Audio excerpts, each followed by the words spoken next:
Smart chilli powder అన్ని రకాల వంటలకు పచ్చళ్లకు సరైన chilli powder. No colour, no chemicals.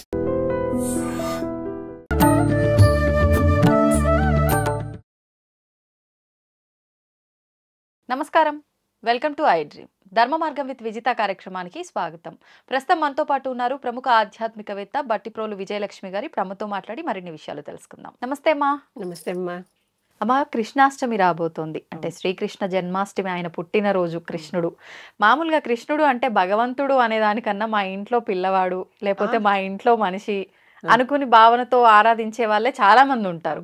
అయితే ప్రత్యేకించి ఈ కృష్ణాష్టమి వచ్చింది కాబట్టి ఆయన గురించి, ఆ కన్నయ్య గురించి మాట్లాడుకోవాలి అని అంటే ఒక్కొక్క రూపంలో ఒక్కొక్క ప్రదేశంలో ఆయన గురించి విశేషంగా ఆరాధనలు అవన్నీ చేస్తూనే ఉంటారు.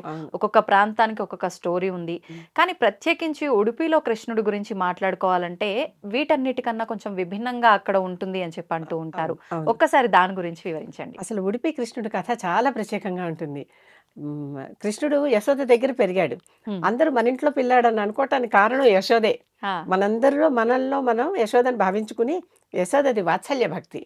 ఆ వాత్సల్య భక్తితో కృష్ణుడిని బత్స అంటే దూడ, తన పిల్లాడు కదా, అందుకని ఆవుకు దూడ ఎంత సమానమో యశోదకి కృష్ణుడు అంత సమానం.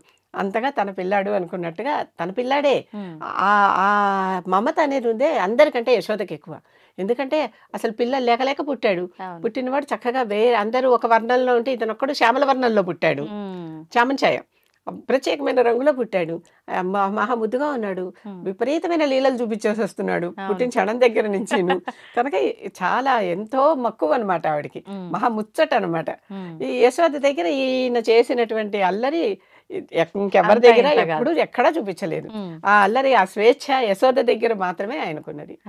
ఒకసారి ఈయనకి వివాహం అయిపోయిన తర్వాత రుక్మిణీదేవి వచ్చి యశోదని కలిశాడు కదా. తర్వాత భార్యలను తీసుకొచ్చి రుక్మిణి, సత్యభామ వీళ్ళందరూ, అమ్మ చిన్నప్పుడు ఈయన బాగా అల్లరి చేసేవాట కదా, ఇప్పుడేమో పెద్ద రాజనీతిజ్ఞుడిలాగా ఇలా ఉన్నాడు.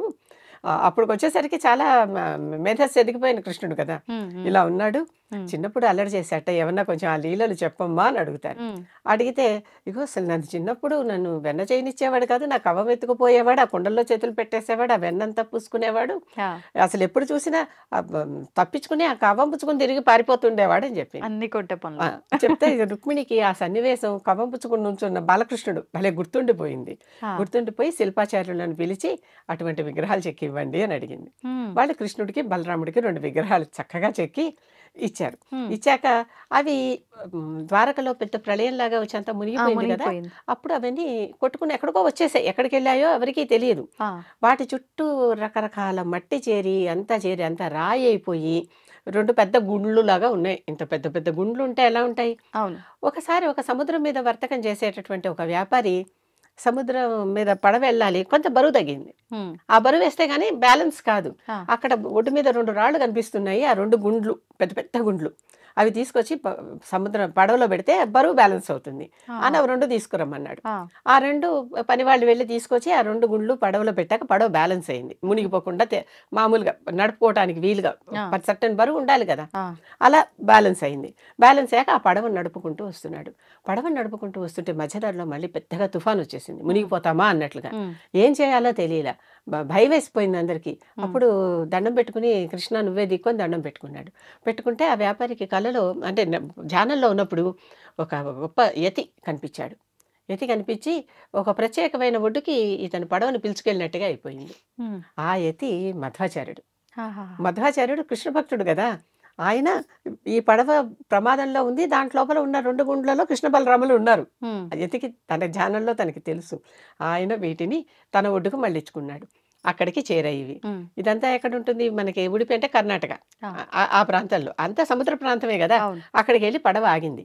పడవ ఆగాక, నువ్వే నన్ను రక్షించావు స్వామి, ఇంత బాధ, అందరం మునిగి చచ్చిపోయేవాళ్ళం, నా సామాన్లు పోయేది, ప్రాణాలు పోయేవి, అన్నీ పోయేవి, నువ్వు మమ్మల్ని రక్షించావు, నీకేం కావాలో చెప్పమంటాడు. నాకేం కల్లా నీ దగ్గర ఉన్న 2 గుండ్లు నాకు ఇవ్వమంటాడు. ఆయనకు ముందర తెలుసు. ఆ 2 గుండ్లు ఇప్పించుకుంటాడు. ఏవో అసలు నా ఆస్తులు సంపదలు అడుగుతా ఉంటే నువ్వు 2 రాళ్ళు అడుగుతున్నావు అని ఆయన వెంటనే ఇచ్చేసి, నాకు అవి ఇస్తే చాలు, నాకు ఇంకేం అక్కర్లేదు అన్నాడు. ఆ రాళ్ళు తీసేసుకున్నాడు.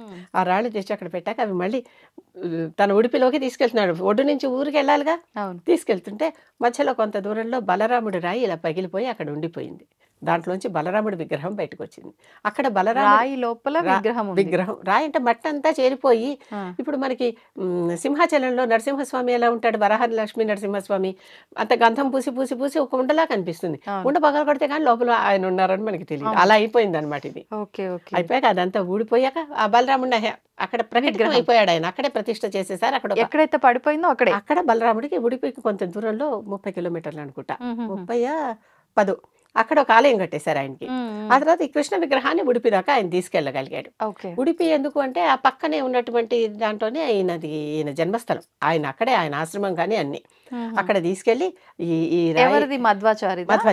మధ్వాచార్యులది. ఆయనే ఆ గుడికి ఇప్పటికీ మధ్వపీఠం వాళ్ళే దానికి పూజలు చేస్తారు. వాళ్ళు ఒక్కళ్ళే గర్భగుడిలోకి వెళ్తారు. Okay okay. అక్కడికి వెళ్ళి ఆ రాయిని భేదిస్తే దాంట్లో నుంచి చక్కగా కవ్వం పట్టుకుని నుంచున్న అల్లరి బాలకృష్ణుడు కనిపించాడు. దాన్ని తీసుకెళ్ళి ఆ గుడిలో ప్రతిష్ఠ చేశారు. చేశాక ఎవరంటే వాళ్ళకి డైరెక్ట్గా ఆ గుడిలో దర్శనం లేదు ఎవరికి కూడా. వీళ్ళు మాత్రమే, అంటే గుడి ఇలా ఉంటుంది. ఇక్కడ 9 రంధ్రాలు ఉన్న కిటికీ ఒకటి ఉంటుంది, రాతి కిటికీ. ఆ కిటికీలోంచే ఈ 9 రంధ్రాల్లోంచే చూడాలి ఎవరైనా సరే. డైరెక్ట్ గా చూసే అవకాశం లేదు. లేదు, ఎందుకంటే ఆయన ఇటు తిరుగుంటాడు, కిటికీ వైపు తిరిగి ఉంటాడు. ఈ పక్క నుంచి ఒక ద్వారం ఉంది, ఆ ద్వారం నుంచి చూసినా సైడ్ పోజే కనిపిస్తుంది కానీ ఫేస్ కనిపించదు. వీళ్ళు ఈ మధ్వపీఠపు ఆచార్యులు ఉన్నారు కదా, అంటే పీఠాధిపతులు, వాళ్ళకు కూడా కొన్ని పీఠాలు విడిపోయాయి తర్వాత వాళ్ళ సౌకర్యార్థం. విడిపోయిన తర్వాత ఒకళ్ళ పీఠం తర్వాత ఒకళ్ళ పీఠానికి 2 ఏళ్లకు ఒకసారి వాళ్ళు మార్చుకుంటారు, హక్కులు మార్చుకుంటారు. అప్పటిదాకా ఒకళ్ళు, తర్వాత ఒకళ్ళు, అదొక పెద్ద ఉత్సవం లాగా జరుగుతుంది. ఆ ఎవరైతే అప్పుడు ఉన్నారో ఆ గుడికి ధర్మకర్త స్థానంలో వాళ్ళు లోపలికి వెళ్ళి అర్చన అంతా చేస్తారు. చేస్తే మనకి ఇప్పుడు చాలా చోట్ల వీడియోలు అవి కనిపిస్తూ ఉంటాయి. ఈ ప్రతి వాళ్ళు కూడా ఈ 9 రంధ్రాల కిటికీలో నుంచే చూడాలి. ఈ 9 రంధ్రాలు ఏంటంటే మనకి నవరంధ్రాలని. వీటన్నిటి నుంచి ఈ 9 అనేది శరీరంలో ఎప్పుడు చాలా ప్రత్యేకం.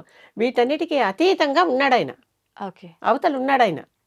అంటే ఈ శరీరానికి వాళ్ళు, ఇది ద్వైత మతం మధ్వాచార్యుడిది. అద్వైతమేమో శంకరుడు, విశిష్టాద్వైతమేమో రామానుజుడు, ద్వైతమేమో మధ్వుడు. ద్వైతం అంటే 2, జీవుడు వేరే దేవుడు వేరే. అర్థమవుతుంది కదా, జీవుడు వేరే దేవుడు వేరే. జీవుడే దేవుడు అనేది అద్వైతం. ఈ ఇద్దరు కాకుండా ప్రకృతి కూడా ఉందనేది విశిష్టాద్వైతం. కానీ 3 ఇక్కడ 2 కనుక ఈ జీవుడు తన శరీరాన్ని దాటి ఆయన్ని చూడాలి. ఆ లోపల నుంచి అక్కడి నుంచే దర్శనం, చక్కగా దర్శనం అయితే బాగా అవుతుంది. బాగా పర్వదినాల్లో మంచి రష్ కూడా ఉంటుంది. చాలా వినూత్నమైన పుష్కరిణి ఉంది. ఆ పుష్కరిణిలో చేపలన్నీ ఆయన రూపాలే అని కూడా నమ్ముతారు. ఆ చేపలకు కూడా విష్ణు రూపాలి అని నమ్ముతారు. చక్కగా కొత్త రకంగా కనిపించే ఓ రథం ఉంటుంది. ఆ రథంలోనే ఆయన్ని తీసుకెళ్లి ఊరేగిస్తారు. ఉత్సవ విగ్రహాలు. ఇది ఎలాగో మూల విరాట్ కథపతి కనుక ఆ విగ్రహంలో బాలకృష్ణుడు కవ్వం పుచ్చుకుని, ఎక్కడైనా ఆయుధాలు పుచ్చుకునో వేణువు పుచ్చుకునో ఇలాంటివి కనిపిస్తారు కానీ, లేకపోతే ధేనువుని పక్కన పెట్టుకునో, కవ్వంతో ఉన్న కృష్ణుడు అక్కడ ఒక చోటే ఉంటాడు. కవ్వంతో ఉండి ఆ కవ్వం అంటే తల్లి దగ్గర నుంచి ఎత్తుకొచ్చాడు అనమాట అల్లరికి. ఎత్తుకొచ్చి ఆ కవ్వం పట్టుకుని నుంచున్న కృష్ణుడు రుక్మిణి ముచ్చటపడి చేయించుకున్న విగ్రహం ఉడిపిలో మనకి ఇప్పుడు కనిపిస్తుంది. ద్వారక నుంచి వచ్చి ప్రయాణించి ఎక్కడి నుంచి ఎక్కడికి వచ్చిందో ఆలోచించాడు. అది వెస్ట్ కోస్ట్, ఇది కింద ఇటువైపు ఈ సౌత్ కోస్ట్. అక్కడికి వచ్చి అంటే అసలు ఇలాంటి ఒక పర్పస్ తోటే అప్పుడు తను అలా తయారు చేయించారేమో. అసలు ఆవిడ అసలు ఆ చిన్నప్పటి కృష్ణుడు నేను రుక్మిణి చూడలేదు కదా, యశోద చూసింది కానీ వేరెవరు చూడలేదు కదా, దేవకు కూడా చూడలేదు. నిజాయితీగా మాట్లాడితే అప్పుడు ఎప్పుడైతే తన దగ్గర నుంచి యశోద దగ్గరికి వచ్చేసరికి కొంచెం పెద్దవాడు అయిపోయాడు. అల్లరి మానేసి అప్పటి నుంచి వేరే కొంచెం రాజ లక్షణాలు చూపిస్తూ తాతగారిని సింహాసనం మీద కూర్చోబెట్టి అవన్నీ చేస్తూ కొంచెం పెద్దవాడు అయిపోయాడు. అప్పటికి అంటే పెద్ద మనిషి తరహా వచ్చేసింది, బాలుడే కానీ ఇక్కడ మాత్రం బాలుడు అనమాట. ఆ బాల్య లీలలన్నీ యశోద దగ్గర జరిగినట్టు ఎవ్వరి దగ్గర ఆయనకి జరగలేదు. కనుకనే యశోద అంటే అక్కడ ప్రత్యేకించి బాలుడి రూపంలో ఉన్న కృష్ణుడికి ఎలాంటి క్రతువులు జరగాలో అవన్నీ చేస్తారు చక్కగా. కృష్ణుడికి వాళ్ళు కూడా రకరకాల నైవేద్యాలు అంటే మఠం తరపు నుంచే చేయించుకొస్తారని. అసలు ఏ గుడిలో కూడా బయట నుంచి చేసిన ప్రసాదాలు పెట్టకూడదు అనేది నియమం. అంటే కృష్ణుడికి ఏ దేవతకైనా ఆలయంలో ఉన్న పూజారే వాళ్ళ ఇంట్లోనే వాళ్ళు మడిగా చేసి తీసుకొచ్చి పెట్టాలి. అదే ఆ పద్ధతి ఎక్కడైనా సరే. కానీ రాను రాను భక్తులు మేం చేసి తీసుకొస్తాం అంటున్నారు. బయట చేసింది నైవేద్యానికి పనికిరాదు. మరి ఇప్పుడు పెడుతున్నామని ఆయనకి పెడుతున్నారు, ఎక్కట్లేదా? మారిపోతున్నాయి ఆచారాలు, హ్మ్. పద్ధతులు మారిపోతున్నాయి. ఓకే. భక్తితో చేస్తున్నారు కదా వీళ్ళు కూడా. అవును. కనుక వాళ్ళు కాస్త దాన్ని ప్రోక్షణ చేసి, అంటే కాస్త దాన్ని శుద్ధి చేసి నైవేద్యం పెడుతున్నారు. హుహుహు. అది జరుగుతుంది. ఓకే. ఓకే. ఈ ఈ ఉడిపి కృష్ణుడు అంత అందమైన కృష్ణుడు, ముద్దు కొలిపే కృష్ణుడు, హ్మ్. అల్లరి కృష్ణుడు, రుక్మిణిచి ముద్దుపడి చేయించుకున్న, ఇష్టపడి ముచ్చటపడి చేయించుకున్న విగ్రహం. హ్మ్. మధ్వాచార్యుడికి ఆయనంతట ఆయనే ధ్యానంలో దర్శించి తెప్పించి పిలిపించుకుని అక్కడ ప్రతిష్ఠ చేసిన ప్రతిష్ఠ విగ్రహం. చేసిన విగ్రహం. అది ఉడిపి కృష్ణుడి కథ. నిజంగా చాలా ఇంట్రెస్టింగ్‌గా అనిపించిందమ్మా. అంటే చాలా మంది వెళ్ళిన వాళ్ళు ఉంటారు. కానీ వెళ్ళని వాళ్ళకి ఇదంతా కూడా చాలా మందికి వెలుసు. వెళ్ళినా కూడా ఆ. వెళ్తాము, దర్శనం చేసుకుంటామే తప్ప ఈ 9 రంధ్రాల్లోంచో ఎందుకు ఆ. చూడాలి? అక్కడ ఇలానే ఎందుకున్నాడు? ఈ చరిత్ర అంతా కూడా చాలా మందికి తెలీదు వెళ్ళినా కూడా.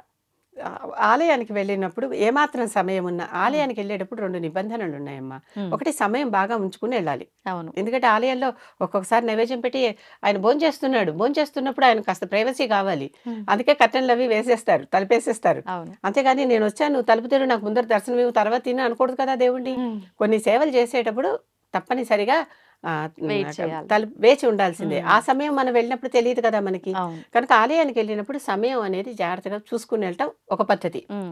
లేకపోతే ఎక్కడున్న దేవుడే కనుక దాన్ని పెట్టుకొచ్చేయటమే. హ్మ్. రెండోది, అప్పు చేసి వెళ్ళకూడదు. చాలా మంది తీర్థయాత్రల మీద ఉన్న ఇష్టం కొద్దీ అప్పులు చేసి వెళ్ళే వాళ్ళని కూడా నేను చాలా మందిని చూసా. వాస్తవం. దేవుడే ప్రత్యేకంగా ఇది ఒకటి చెప్పాడు నియమం, అప్పు చేసి వెళ్ళకూడదు. కావాలంటే జోగెత్తి వెళ్ళొచ్చు. జోగు అంటే ముష్టి. అడుక్కొని. ఒక కలశంలో పెట్టుకుని దాని మీద ఒక గుడ్డ కట్టేసి ఓ చిల్లు పెడతారు. అమ్మ, నేను ఫలానా యాత్రకు వెళ్తున్నాను, హ్మ్. మీరేమన్నా ఇస్తే ఈ డబ్బుతో నేను వెళ్తాను అని ఇంటింటికి తిరిగి భిక్ష తీసుకోవచ్చు. హ్మ్. అది తీసుకుని ఆ డబ్బు వాడుకుని వెళ్ళొచ్చు. ఓకే. మన దగ్గర లేక, అంతేగాని అప్పు చేయకూడదు. ఆహా! ఇది ఎంతమందికి తెలుసు ఈ నియమాలు? తెలీదు. మీరన్నట్టుగా ఈ మధ్య కాలంలో అలా జోగు అదే ఆ డబ్బాకు పైన కాషాయ వస్త్రం కట్టి అలా ఎవరైనా అడిగినా ఉమ్. ఇదంతా పెద్ద ఫ్రాడ్ కావచ్చేమో. అని చెప్పి అంటే కొంతమంది అలాంటి చేష్టలు కూడా విపరీతమైన అంటే చేష్టలు చేస్తున్నారు. ప్రతిదానిని మిస్యూజ్ చేస్తున్నాం కదమ్మా. అవును. అబ్యూస్, మిస్యూజ్ రెండు అవుతూనే అవును. ఉన్నాయి. అవును. కనుక ఆ దొంగలు ఉండొచ్చు. హ్మ్. అది మన విజ్ఞతతో మనం ఆలోచించుకుని అంతే. వాళ్ళ మొహం చూసినప్పుడు వీళ్ళు నిజాయితీగా ఉన్నారా లేదా అని తెలుసుకుని ఇవ్వటమే, చూసుకుని ఇవ్వటమే. అంతే. అంతే. అమ్మా విష్ణు సహస్రనామాలు అసలు ఎప్పటి నుంచి ప్రారంభమయ్యాయి? అంటే ప్రతి దానికి వెనకాల ఒక ఆంతర్యం ఉంటుంది ఖచ్చితంగా. ఎప్పటి నుంచి ప్రారంభమయ్యాయి? ఎవరి ద్వారా ప్రారంభమయ్యాయి? ఇప్పుడు లలిత సహస్రనామాల విషయానికి వచ్చేసరికి వసిన్యాది వాగ్దేవతలు అంత పెద్ద సభలో వాళ్ళు అమ్మవారిని వర్ణించారు. అవే మనకు లలిత సహస్రనామాలు అని చెప్పి దాని గురించి మనం మాట్లాడుకున్నాం. మరి విష్ణు సహస్రనామాల ప్రారంభం ఎలా మొదలైంది? ఎవరి ద్వారా మొదలైంది? దాని గురించి ఒక వివరణ ఇవ్వండి. విష్ణు సహస్రనామాల గురించి మనకి మహాభారత గ్రంథంలో వస్తుంది. అసలు మహాభారతంలో లేనిది లేదు. అందుకే అది మహాభారతం.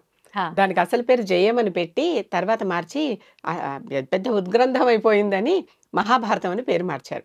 అసలు పేరు జయమే దానికి. అంటే జయం కలిగింది చివరికి అని చెప్పటం. దాంట్లో భీష్ముడు ఒక పాత్ర, ప్రధాన పాత్రే. చాలా తరతరాలుగా వస్తున్న పాత్ర కనిపిస్తుంది భీష్ముడిది. ఈ భీష్ముడు యుద్ధంలో పడిపోతాడు, అంపశయ్య మీద పడుకుంటాడు. ఇది అందరికీ తెలిసింది. అవును. అవును. యుద్ధం అంతా ముగిసింది. తర్వాత అందరూ వాళ్ళు అక్కడికి వెళ్ళిపోయారు. ఈయన అంపశయ్య మీదే ఉన్నాడు.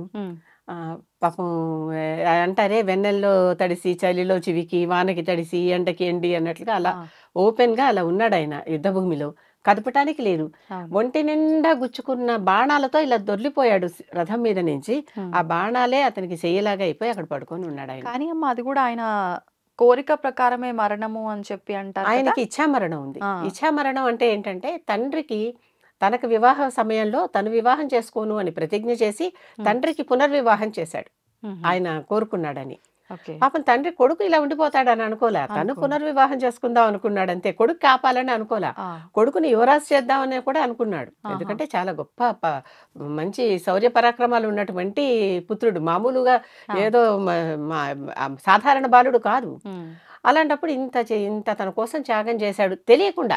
ఆ తండ్రికి సమయం ఇవ్వకుండా చేసేసాడు. అది చేశాడు కనుక నీకు ఇచ్ఛామరణం, నువ్వు ఎప్పుడు కావాలంటే అప్పుడు మరణించేవరా నీకు ఇస్తున్నాను అన్నాడు అని ఈ వంశానంతా ఇతని చేతుల్లో పెట్టేసరికి ఏమైపోయింది, తర్వాత తమ్ముళ్ళు చూశాడు, ఆ తమ్ముళ్ళ పిల్లల్ని చూశాడు, ఇవన్నీ వాళ్ళ పిల్లల్ని చూస్తూ వచ్చాడు. ఇవన్నీ చూస్తూ వచ్చేసరికి నెమ్మదిగా ఎట్లా వచ్చేసింది పరిస్థితి.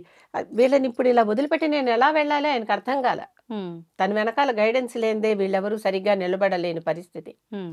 తమ్ముళ్ళిద్దరూ అలా అయిపోయారు. తర్వాత ఆ తమ్ముడు పిల్లలు అలాగే ఉన్నారు. ఆ తర్వాత తమ్ముడు పిల్లలు మనవళ్ళ తరా వచ్చేసింది. వచ్చాక ఆహా! ఈ కురుక్షేత్ర యుద్ధం జరిగింది. ఓకే. ఇక అప్పుడు కురుక్షేత్ర యుద్ధంలో కూడా ఒకసారి చనిపోదామని నిశ్చయించేసుకుంటాడు. ఆ! ఎప్పుడంటే కృష్ణుడు అర్జునుడు ఎదురుకుండా రథం ఒకళ్ళకొకళ్ళు ఫేస్ టు ఫేస్ వస్తారు ఒకసారి. ఆ! ఆ ముందర రోజే దుర్యోధనుడు వెళ్ళి భీష్ముడిని చాలా రెచ్చగొడతాడు. హ్మ్. నువ్వు కావాలని వాళ్ళంటే నీకున్న ఇష్టం కొద్దీ వాళ్ళ మీదకు నువ్వు వెళ్ళటం లేదు, వాళ్ళతో యుద్ధం చేయటం లేదు, హ్మ్. నువ్వు ఊరికే కాలయాపన చేస్తున్నావు లాంటి మాటలన్నీ భీష్ముడిని కాస్త కోపంగా మాట్లాడతాడు దుర్యోధనుడు. ఆహా! భీష్ముడి కోపం వస్తుంది. నేను నిజంగా ధర్మంగా నీ తరపునే యుద్ధం చేసి నీ వైపు ఉంటే ధర్మం వాళ్ళ వైపు ఉందని తెలిసి కూడా హ్మ్. నేను ఇన్నాళ్ళు నీ దగ్గర ఉన్నాను, ఇప్పుడు నిన్ను దాటి అవతలకి వెళ్ళకూడదు అనే మాట కొద్దీ నేను నీ వైపు ఉన్నాను, నువ్వు నన్ను ఇలాంటి మాటలు అంటావా అని మర్నాడు డైరెక్ట్గా తన రథాన్ని అర్జునుడు కృష్ణుడి మీదకి తీసుకెళ్తాడు. ఆహా! అంటే కృష్ణుడు సారథి, ఓకే. అర్జునుడు లోపల ఉండి యుద్ధం చేసే సైనికుడు. హుహుహు. తీసుకెళ్ళి బాగా బాణాలు కొడతాడు. ఆ బాణాలు ఎడాపెడా ఇష్టం వచ్చినట్టుగా, అంటే భీష్ముడు చాలా గొప్ప పరశురాముడి దగ్గర బాణ విద్య నేర్చుకున్నటువంటి శిష్యుడు. హుహు. అలా కొట్టేస్తూ ఉంటే అవన్నీ అర్జునుడికే కాకుండా కృష్ణుడు కూడా తగులుతున్నాయి. కృష్ణుడు చూసి చూసి ఏంటి అర్జున సరిగ్గా చూడు నాకు కూడా తగులుతున్నాయి, సారథికి తగిలేలా కొడితే నువ్వేం పెద్ద విలుకాడివి చూసుకో అని అరుస్తూ ఉంటాడు. అంటే కేకలేస్తూ ఉంటాడు. సారథికి ఆ పవర్ ఉంటుంది. ఓకే. సారథికి వెనకాల ఉన్న వాడిని హెచ్చరించే హక్కు రైట్స్ ఉంటుంది. ఉంటుంది. అది చేస్తూ ఉంటాడు. ఎంత చేసినా కృష్ణుడికి తగులుతున్నాయి, అర్జునుడికి తగులుతున్నాయి. హ్మ్. ఇది చూసి ఒకసారి కోపం వచ్చేసి కృష్ణుడు ఉన్నట్లుండి చక్రం పుచ్చుకుని జయ్యమని దూకేశాడు రథం మించి. దూకి చక్రం పట్టుకుని భీష్ముడి మీదకి వెళ్ళాడు, ఇవాళ వీడిని చంపేస్తానని. హుహు. చంపేస్తాను మన చంపేసేలా ఉన్నాడు, అర్జున నిన్ను రక్షిస్తాను వీడిని చంపేస్తానని చెప్పి దూకేశాడు. ఆ! దూకేసరికి భీష్ముడు చూశాడు, ఆ కృష్ణుడు అంతటి పరమాత్ముడి చేతిలో మరణించటం కంటే ఇంతకంటే నాకు ఇంకా గొప్ప వరం ఏం కావాలి. గబుక్కును దిగిపోయి కృష్ణుడి కాళ్ళకి దండం పెట్టేశాడు. హ్మ్. పెట్టేసి దేవా నువ్వే దిక్కు నాకు అని చెప్పి దండం పెట్టేశాడు. హ్మ్. దండం పెట్టేశాక ఆ అర్జునుడు వచ్చి కాళ్ళ మీద పడ్డాడు. నేను కదా చంపాల్సింది, నువ్వేమో యుద్ధంలో ఆయుధం పట్టను అన్నావు కదా, యుద్ధం అవును. చేయను ఆయుధం పట్టను అన్నావు కదా, అవును. అలాంటి నీ మాట ఒకటి పోతుంది, నాకు బరువు తక్కువ కదా నువ్వు చంపితే, నేను కదా చంపాలి అవును. అని అర్జునుడు వచ్చి కాళ్ళ మీద పడతాడు. ఆహా! ఇద్దరు అటు ఇటు ఉంటారు. సరే కృష్ణుడు కొంచెం కోపం తగ్గించుకుని మళ్ళీ రథం ఎక్కుతాడు. భీష్ముడు నేను చచ్చిపోతాను అని చెప్పి దిగాడు, ఇచ్చామరణం అడిగాడు, కృష్ణుడు ఇవ్వలేదు. వరం ఇవ్వలేదు. కృష్ణుడు కావాలనే నాటకమాడి ఆ వరాన్ని వేస్ట్ చేశాడు, ఆ వరాన్ని వేస్ట్ చేశాడు అనమాట. ఆహాహాహా! ఎందుకంటే ఎవరికైనా కూడా వారు చేసిన పాపాలు అంతమైతే కానీ మరణం రాదు. పాపాలు కానీ ఆ సమయానికి ఓకే. పుణ్యాలు కానీ ఆహా! అవశ్యం అనుభోక్తవ్యం కృతం కర్మ శుభాశుభం. శుభకర్మ కానీ అశుభకర్మ కానీ ఏది చేసినా అవి అనుభవించి తీరాల్సిందే. ఇప్పుడు కాకపోతే తర్వాత జన్మలో అయినా అనుభవించాలి. ఆహాహా! పోస్ట్పోన్ అవుతాయి కానీ నల్లిఫై అవ్వవు. హ్మ్. హ్మ్. అది గుర్తుపెట్టుకోవాలి అందరూ. పుణ్యమైనా సరే పాపమైనా సరే ఆ! ఇతను చేసిన పాపం ఉంది, ఇంకా ఇతనికి అనుభవించాల్సింది ఉంది. హ్మ్. హాయిగా వచ్చి ఇప్పుడు రథాల మించి దూకి చంపేసేయ్ అంటున్నాడు అని మళ్ళీ కృష్ణుడు వెనక్కి వెళ్ళిపోతాడు. సరే మళ్ళీ మిగిలిన యుద్ధం జరిగింది. బాగా బాణాలు తగిలి ఈయన పడిపోయాడు. పడిపోయి అలా ఆ తల్లి గంగ వచ్చి ఇచ్చిన నీళ్ళే ఆహారం అంతే. దాని మీద అతను అలా పడి ఉన్నాడు. ఆ! అప్పుడు ఒకరోజు ఉన్నట్లుండి కృష్ణుడికి భీష్ముడు తనని తలుచుకుంటున్నట్టుగా అనిపిస్తుంది. అనిపించి గబగబా వెళ్దాము భీష్ముడి దగ్గరికి, భీష్ముడు నన్ను తలుచుకుంటున్నాడు, హ్మ్. ఎంతో గొప్ప మంత్రాంగవేత్త, ఆయనకి తెలియని సూత్రాలు లేవు, రాజకీయ విశేషాలు లేవు, ఆయన దగ్గరికి వెళ్ళి అవన్నీ నువ్వు నేర్చుకోవాలి, హ్మ్. పరిపాలన ఎలా చేయాలనేది ఆయన నుంచి నేర్చుకోవాలి నువ్వు హుహుహు. అని ధర్మరాజుకు చెప్పి వీళ్ళందరినీ తీసుకెళ్తాడు. హ్మ్. వీళ్ళందరూ వెళ్తారు అక్కడికి. వెళ్ళాక ఆయన్ని చూసి అందరూ చెప్పు తాత ఏమన్నా చెప్పు మేము నేర్చుకుంటాం ఎలా చేయాలంటే ఆయన చెప్తూ ఉంటాడు. ద్రౌపది నవ్వుతుంది. హ్మ్. ఎందుకని? ఎందుకు నవ్వుతున్నావు ద్రౌపది అని అడుగుతాడు భీష్ముడు. ఇంత నీతి సూత్రాలు చెప్పేటంతటి వాడివా నువ్వు, మరి ఆ రోజు సభలో నా వస్త్రాపహరణం చేస్తున్నప్పుడు నీ నీతి ఏమైంది అన్నట్టు. హ్మ్. అంటే అప్పుడు చెప్తాడు, అప్పుడు నేను అధర్మపు కూడు తింటున్నా, హ్మ్. మనం తినే ఆహారమే మన గుణాలుగా ప్రతిఫలిస్తుంది, అందుకే యుద్ధం చేయాలంటే రజోప్రధానమైన ఆహారమే తినాలి అని ఒకసారి ఎప్పుడో మనం మాట్లాడుకున్నాం అవును. కూడా. అవును. సాత్వికంగా పూజ చేయాలంటే సాత్విక ఆహారమే తినాలి, అంతేగాని ఆ ఆహారం తప్ప ఈ ఆహారం ఒప్ప అనేటటువంటి మాటలు ఉండవు. ఓకే. పరిస్థితులను బట్టి. అందుకే రాత్రిపూట బాగా నిద్ర రావాలంటే ఈ తినండి అని చెప్తూ ఉంటారా ప్రత్యేకంగా, అది తమో గుణం రావాలంటే అవి తినాలి. కేవలం మన ఆహారమే మన గుణంగా ప్రతిఫలిస్తుంది. అంతే. నేను అధర్మపు కూడు తింటున్నా, అధర్మవర్తన చేశా, హ్మ్. ఇప్పుడు ఇన్నాళ్ల నుంచి ఆ రక్తం అంతా కారిపోయింది, అవును. ఈ బాణాలతో ఆ రక్తం అంతా పోయింది, ఇప్పుడు కేవలం ధర్మమే మిగిలి ఇలా ఉన్నా కనుక హ్మ్. ఇప్పుడు నాకు చెప్పే అర్హత ఉంది అంటాడు. ఓకే. ఓకే. ఎంత అంటే తను తప్పు చేశానని తెలుసు, ఆ తప్పుకి శిక్ష ఉందని తెలుసు, ఆ శిక్ష అనుభవించేశాను కనుక నేను చెప్పచ్చు అంటాడు. చెప్పొచ్చు. అప్పుడు కృష్ణుడు అంటాడు, చెప్పు నువ్వు అంటే కృష్ణ నేను నిన్ను ఎంతో స్తుతించాలని ఉంది అంటే స్తుతించమంటాడు. స్తుతించమనంటే నీది నువ్వు చెప్తావా నేను చెప్పాలా అని కూడా అడుగుతాడు. అంటే నీ గురించి నువ్వే చెప్తావా నన్ను చెప్పమంటావా అని అడుగుతాడు భీష్ముడు. కృష్ణుడు అంటాడు నా గురించి నేను చెప్పుకుంటే సోత్కర్ష అవుతుంది, సొంత డబ్బా, నువ్వే చెప్పు అంటాడు. నువ్వు చెప్పు, తత్వం గురించి చెప్పుకోకూడదు, నేను తత్వాన్ని తత్వద్రష్ట తత్వం గురించి చెప్పొచ్చు, నువ్వు తత్వాన్ని దర్శించావు కనుక నువ్వు చెప్పమంటాడు. అప్పుడు మొదలుపెట్టి భీష్ముడు ఈ విష్ణు సహస్రనామాలు చెప్తాడు. ఈ విష్ణు సహస్రనామాలు చెప్పేటప్పుడు వీళ్ళు మాత్రమే పక్కనున్నారు. అందరూ వినేశారు, దండం పెట్టేసుకున్నారు, అయిపోయింది. అన్నీ చెప్పేశాక అప్పుడు మరి ఎవరికైనా ఇవి గుర్తున్నాయా? 1000 నామాలు. ఒక్క సహదేవుడికి మాత్రం ఇవి గుర్తుంటాయి. సహదేవుడికి ప్రత్యేకంగా ఆయన తండ్రి నుంచి ఆయనకు వచ్చినటువంటి ఒక గుణం, ఎంత విన్నా గుర్తు పెట్టుకునేటటువంటి ఒక గుణం. ఆ గుణం బట్టి సహదేవుడు దీనిని అంతా మళ్ళీ రిపీట్ చేసి చెప్పగలిగాడు అందరికి. ఆ తర్వాత అప్పటి నుంచి మనకి అందరికీ ఇది ఈ విష్ణు సహస్రనామం భీష్ముడి ద్వారా కృష్ణుడి ఎదురుకుండా నుంచుని కాదు, పడుకుని ఆయన గురించి భీష్ముడు కృష్ణుడికి చెప్పినటువంటిది. నిజంగా చెప్పాలంటే భీష్ముడి పేరు కూడా కృష్ణుడే. అవునా? ఆయన అంటే భీష్ముడు కాదు, ఇదంతా రాసిన వ్యాసుడు పేరు కృష్ణుడు, కృష్ణద్వైపాయనుడు ఆయన పేరు. వ్యాసుడు కదా రాసింది. భీష్ముడు పాత్ర ద్వారా కృష్ణుడికి చెప్పించాడు. అర్థమవుతుంది కదా. అసలు రచన చేసింది ఎవరు? వ్యాసుడు. ఆ వ్యాస రచన ద్వారానే ఇది మనకి తెలిసింది. అంటే ఇదంతా జరిగిన కథని వ్యాసుడు రాశాడు తర్వాత. వ్యాసుడు కూడా మొత్తం ఈ దీంట్లో భాగం గనక, వంశంలో భాగం గనుక వ్యాసుడు రాశాడు. భీష్ముడు చెప్పాడు, కృష్ణుడు విన్నాడు, ఇంకా ఇతరులు పాండవులందరూ కూడా విన్నారు, ద్రౌపదితో సహా. ఓకే. ఇప్పుడు మరి అంటే చెప్పారు, దాన్ని మళ్ళీ మనందరికీ తెలిసే విధంగా రాశారు, వివరించారు అందరికీ తెలిసేటట్టు. అసలు అంటే మనం ఎందుకు వినాలి, ఎందుకు చదవాలి, ఎందుకు పారాయణ చేయాలి విష్ణు సహస్రనామాలు? విష్ణువు యొక్క సహస్ర లక్షణాలు. విష్ణువు అనుకోగానే అయిపోలేదుగా, కృష్ణుడు అంటున్నాం, అక్కడ కృష్ణుడు నుంచున్నాడు కానీ ఆయన విష్ణువు రూపం. ఆ విష్ణువు యొక్క సహస్ర లక్షణాలు ఎంత గొప్పవాడో తెలియాలి కదా. ఊరికే ఒక సూపర్ పవర్ అని ఆరాధిస్తున్నాం, ఆ సూపర్ పవర్ సూపర్ అని ఎలా తెలియాలి? చాలా మందికి మన పక్కన ఉన్న వాళ్ళు అంత గొప్ప వాళ్ళని మనకి తెలియదు. అవును, వాళ్ళని ఊరికే చూసి చూడనట్టు ఉంటాం. వాళ్ళ గురించి అందరూ ప్రకటించుకోరు, చాలా మంది ప్రకటించుకోరు. ప్రకటించుకోకపోవటానికి కారణం అవతల వాళ్ళకి తెలుస్తుంది, తెలియదు, వాళ్ళు ఈ విషయాన్ని ఎంజాయ్ చేస్తారు, చేయరు. ఇవన్నీ కూడా ఉంటాయి కదా. కొంతమందికి ఇష్టమైన అంశం అయితే ఎంతైనా ఇష్టంగా వింటారు, కొంతమందికి తెలియదు. నేను మొదటిసారి లలితా సహస్రనామం రాసినప్పుడు మా బంధువులందరి దగ్గర నుంచి ఇవి నీకు వచ్చా అన్నారు. మా సిబ్లింగ్స్ వదిలేసి, నా కొద్దిమంది కొలీగ్స్ వదిలేసి, ఎందుకంటే నిత్యం చూస్తున్న వాళ్ళని వదిలేసి, కొంచెం ఎక్స్టెండెడ్ ఫ్యామిలీ వాళ్ళందరూ ఇవి నీకు వచ్చా అన్నారు. ఎప్పుడో నేను 7వ క్లాస్ నుంచి చదువుకుంటున్నాను అన్నది ఎంతమందికి తెలుస్తుందో నాకు తెలియదు. 7వ క్లాస్ నుంచే కదా మొదటిసారి మొదలు పెట్టింది అసలు వినటం అనేది. చంద్రశేఖరేంద్ర సరస్వతి పాఠాలు వినటం మొదలు పెట్టింది అప్పుడే కదా, కంచి పెద్ద ఆయన. అలా అది నాలోనే ఉంది, అంతే. ఉండని నేను ప్రకటించుకోవాలని నేను అనుకోలేదు. తర్వాత కరోనా కాలంలో ఏం చేయాలో తెలియక బయటకు వచ్చినవి అవన్నీ. అప్పటి నుంచే నేను బయటకు వస్తున్నాను, అప్పటిదాకా నేను బయటకు రాలేదు. అదే చాలా మందికి ప్రకటించుకోవాలని అనిపించదు, ఎందుకు అనవసరం. దానంతట అది సూర్యుడు తనంతట తను వెలుగు రావాలి కానీ, సూర్యుడు కానీ ఏదైనా ఇంకొకళ్ళు తెచ్చి ఇది సూర్యుడు అని చూపించాలి. కృష్ణుడు కూడా అదే అంటాడు, నా గురించి నేను చెప్పుకోవటం కాదు, నువ్వు చెప్పమంటాడు భీష్ముడిని. అందుకని భీష్ముడు చెప్పాడు. అక్కడ ఆ భీష్ముడు చెప్పినటువంటి ఈ సహస్రనామ స్తోత్రం ఉందే, స్తోత్రం అంటేనే స్తుతించటం, అంటే పొగడటం. ఆయన లక్షణాలన్నీ ఇగో నువ్వు ఇంతవాడివి అని ఇవన్నీ వివరాలన్నీ చెప్పటం. దాంట్లో మొత్తం విష్ణువు చేసినటువంటి మొత్తం అన్ని కార్యక్రమాలు, ఎన్ని లీలలు అన్నీ తెలుస్తాయి అన్నమాట. ఎన్ని మాయలు అవన్నీ కూడా తెలుస్తాయి ఆయన గురించి. అటువంటి స్తోత్రం విష్ణు సహస్రనామ స్తోత్రం. మరణ సమయంలో, అంటే ఇంకొద్ది రోజుల్లో నేను మరణిస్తాననగా ఆ సమయంలో భీష్ముడు చెప్పాడు.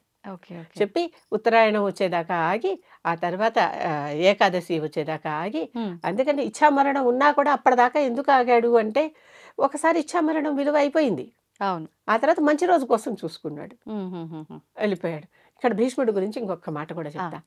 అష్టమ వసువుల్లో 8వ వాడు భీష్ముడు. ఇప్పటికీ కూడా పెద్దవాళ్ళకి మనం ఏదన్నా పిండాలు పెట్టేటప్పుడు కానీ, తర్పణాలు విడిచేటప్పుడు ఇవన్నీ ముగ్గురికి పెడతాం, అవును. 3 తరాలని తరాలకి. కదా. ఆ. ఆ 3 తరాల్లో మొదటి వాడు వసువులకు ప్రతినిధి, రెండో వాడు రుద్రులకు ప్రతినిధి, మూడో వాడు ఆదిత్యులకు ప్రతినిధి. అష్టమ వసువులు, ఏకాదశ రుద్రులు, ద్వాదశ ఆదిత్యులు. ఓకే, వీరికి ప్రతినిధి. వసువుకి పెడుతున్నాం. అందుకనే భీష్ముడు మరణించినప్పుడు ఆ రోజుని అందరూ భీష్ముడికి తర్పణాలు వదలటం ఒక పద్ధతి. ఎందుకంటే భీష్ముడు ఆ వసువుకి ఎలాగో మనం ప్రతినిత్యం అంటే సంవత్సరం ఇంట్లో పెట్టేప్పుడు చేస్తున్నాం, ఇంట్లో పెట్టేప్పుడో ఎక్కడ పెట్టేటప్పుడో ఏ క్షేత్రంలో పెట్టినప్పుడో చేస్తున్నాం. కనుక ఆ వసువుకి గుర్తుగా భీష్ముడికి అందరూ ఆ రోజున తర్పణాలు వదులుతారు. భీష్ముడు మనందరికీ కూడా మొట్టమొదటి ప్రథమ పిత రూపంలో ఉన్నాడు అనమాట దాంట్లో. అటువంటి వాడు భీష్ముడు. ఆ భీష్ముడు కృష్ణుడి గురించి చెప్పిన స్తోత్రం అది. ఈ ఒక్కొక్క నామము మంత్రంతో సమానం. అసలు మంత్రం కాని అక్షరం లేదు అని ఒక శ్లోకం. ఏ అక్షరమైనా మంత్రమే, ఎందుకంటే అక్షరం నశించనిది అని అర్థం ఆ మాటకి. నశించనిది మంత్రమే. కనుక ఏ స్తోత్రం తీసుకున్నా, ఏ మంత్రం తీసుకున్నా, ఒక్క నామం తీసుకున్నా అది మంత్రంతో సమానం. కనుక ఒక్క నామం పఠించినా చాలు, మొత్తం 1000 పఠించలేని వారికి ఒక్క నామం పఠించినా చాలు, వాళ్ళకి పూర్తిగా ఆ ఫలితం దక్కుతుంది అనేది ఒకటి. దీంట్లోనే విష్ణు సహస్రనామ స్తోత్రంలోనే చిట్ట చివరలో ఫలశ్రుతిలో అక్కడ శివుడు పార్వతికి చెప్తాడు, ఇంత చదవలేకపోయిన వాళ్ళు ఒక్క శ్లోకం చదువుకున్నా చాలు. శ్రీరామ రామ రామేతి రమే రామే మనోరమే సహస్రనామ తత్తుల్యం రామనామ వరాననే. అంటే శ్రీరామ రామ అని అనుకుంటే చాలు, ఇది 1000 సార్లు చేసినటువంటి ఫలం అని. గణిత పరంగా కూడా శ్రీరామ రామ రామ అనేది పూర్తిగా రామ అనే మాటలో తీసుకుంటే అది 10తో సమానం. అంటే దానికి అక్షరానికి నెంబర్లు వేస్తాం అనమాట గణితంలో. మేము అక్షరానికి నెంబర్లు వేసి రామకి అది 10తో సమానం. 2 5 యారాల వల్ల రా రెండోది కనుక దానికి సంఖ్య 2. తర్వాత మా పప్ప బబ్బ మాలో మా 5ది కనుక 5 దాని సంఖ్య. 2 × 5 10, 10 × 10 × 10 రామ రామ రామ 3 సార్లు అనమన్నాడుగా. రామ రామ రామ అంటే 10 × 10 × 10 ఎంత అయింది? 1000. 10 × 10 100, 100 × 10 1000. కనుక సహస్ర 3 టైమ్స్ రామ రామ రామ అనుకుంటే సహస్రనామ స్తోత్రం చదివిన ఫలితం వస్తుంది అని స్వయంగా ఈశ్వరుడు పార్వతితో చెప్పాడు. ఇదంతా చెప్పాక భీష్ముడి చేత చెప్పించాడు, కృష్ణుడు విన్నాడు, వీళ్ళందరూ చూసారు. సరే వ్యాసుడు రాశాడు, మనకందరికీ అందింది. ఆ ఫలితంలో అసలు చదువుకుంటే ఏంటి ఇదంతా అని పార్వతి అడుగుతుంది. అది అడిగినప్పుడు ఎలాంటి మనకి ఆ విష్ణు సహస్రనామ ఫలశ్రుతి చెప్పినప్పుడు నిజంగా ఆ వాక్యాలు చెప్పుకుందాము. అసలు ఇటువంటి విష్ణు భక్తుడిని ఎవరు ముట్టుకోవడానికి కూడా సాహసించారట. అంటే అంత కవచంలాగా విష్ణు సహస్రం మనని కాపాడుతుంది. ఇప్పుడు యుద్ధానికి వెళ్ళేటప్పుడు ఒక షీల్డ్ వేసుకుని వెళ్ళినట్లుగా అనమాట. అటువంటి ఎవరు ఏది కోరుకుంటే దక్కుతుంది. ఆ శ్లోకాలు ఉన్నాయి వాటికి ప్రత్యేకంగా, ఒక్కొక్క శ్లోకానికి చెప్పుకుంటూ వెళ్ళినప్పుడు అవి చెప్పుకుందాం. నిజంగా ఫలితం చాలా, అంటే ఇంత గొప్పదా విష్ణు సహస్రనామం, నన్ను ఇంత కాపాడుతుందా అని ప్రతి ఒక్కడు తెలుసుకోవాలి. తెలుసుకోవాలి. అటువంటిది ఆ ఫలశ్రుతి. నిజంగా తెలుసుకుంటే అందరూ ఫలశ్రుతి చదవాల్సిన అవసరం లేదు అండి. ఎందుకు చదవటం అంటారు. అది సహస్రనామంలోది కాదు కదా, పక్కన చదివితే వచ్చే ఫలితం కదా అంటే నిజమే, ఆ మాట కరెక్టే. కానీ ఒకసారి ఫలితం తెలుసుకొని చదివితే ఇంకా ఆనందం కదా.